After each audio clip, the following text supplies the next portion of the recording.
Թևանյան 3 Նիկոլ Փաշինյանը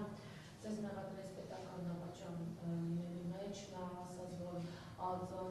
դիմելու է հաղորդման ներկայացնելու քննչական կոմիտե, որ համապատասխան քրեական գործընթացները լինեն։ Պարոն Թևանյան, տեղյակ եք պետական դավաճան ասելով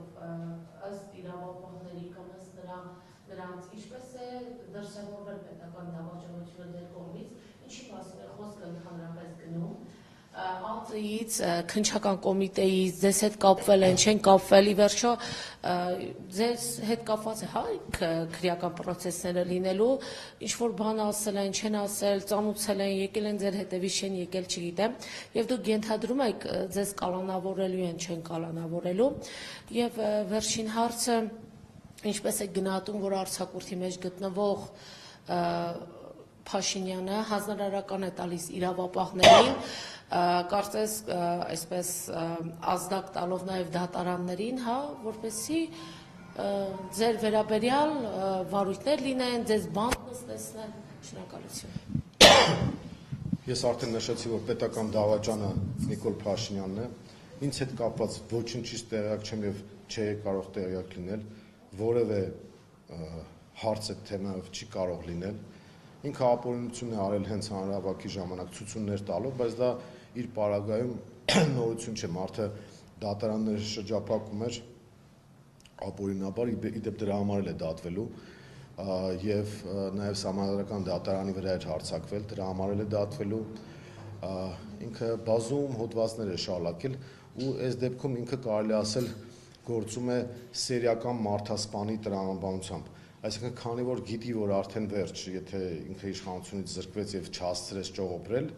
ինչպես որ տարբեր դեպքերում եղել է իր պարագայում, ինքը պետք է արդեն պատասխան տա Հայաստանի դատարանի առաջ։ Ինձ հետ կապված ես որևէ տեղեկատվություն չունեմ, ենթադրում եմ, որ ինչ-որ պրոցեսներ սկսելու են, երևի հիմա գործը կարում են, վերակարում են, մտածում են ինչ անեն, բայց այնքան սպիտակ թելերով է լինելու այդ ամեն ինչը, որ ուղղակի մարդիկ տեսնելու են, թե ինչպիսի հանցավոր և ճղճիմ իշխանության հետ գործ ունեն, որովհետև ինչ-ինչ, բայց ինձ նման մեղադրանք ներկայացնելը ես իրեն մարդկայնորեն չեմ ներելու, բացի իրավաքաղաքականից ես ասեմ, որ դա ճիշտ ասած իր պարագայում հակառակ իմաստով է աշխատելու, դա յուրօրինակ օրհնություն է, որ մեր քաղաքացիները տեսնեն, թե իրականում ով է ազգային պետական շահի տիրույթում կանգնած, իսկ ով է իրական պետական դավաճանը։ Թուրքիայի արտգործնախարարը ուղիղ տեքստով բացահայտ հայտարարում է, որ պաշտպանում է այս չարիքին։ Մակրոնը գալիս է և խայտառակ միջամտություն է իրականացնում Հայաստանի ներքին կյանքին, այդ դեպքում, երբ որ նույն Ֆրանսիայի ներսում ինքը բավական ցածր վարկանիշում 1 և երկրորդը դա ուղիղ միջամտություն է Հայաստանի ներքաղաքական կյանքին, որը մեր օրենսդրությամբ էլ է արգելված և նաև միջազգային պրակտիկայով ընդունված չէ, թեև այսօրվա Եվրամիության որոշ ղեկավարների վարքագիծը ցույց է տալիս, որ այդ առումով պետք չի զարմանալ, իրենք խայտառակ ձևով միջամտեցին Մոլդովայի ընտրություններին, ուզում էին միջամտել Բելարուսի ընտրություններին, Վրաստանում 2008-ին արեցին քայլեր, որով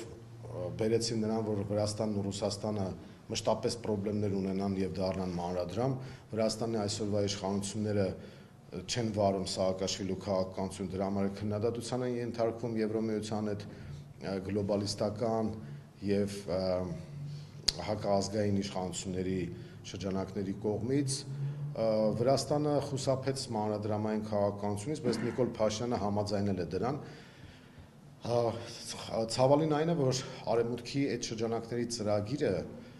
դա նշանակում է ուղիղ Թուրքիայի ազդեցության աճ Հայաստանում։ Ռազմաբազայի հեռացումից Հայաստանի դաշնակիցների զրկվելուն հաջորդած այդ գործընթացներին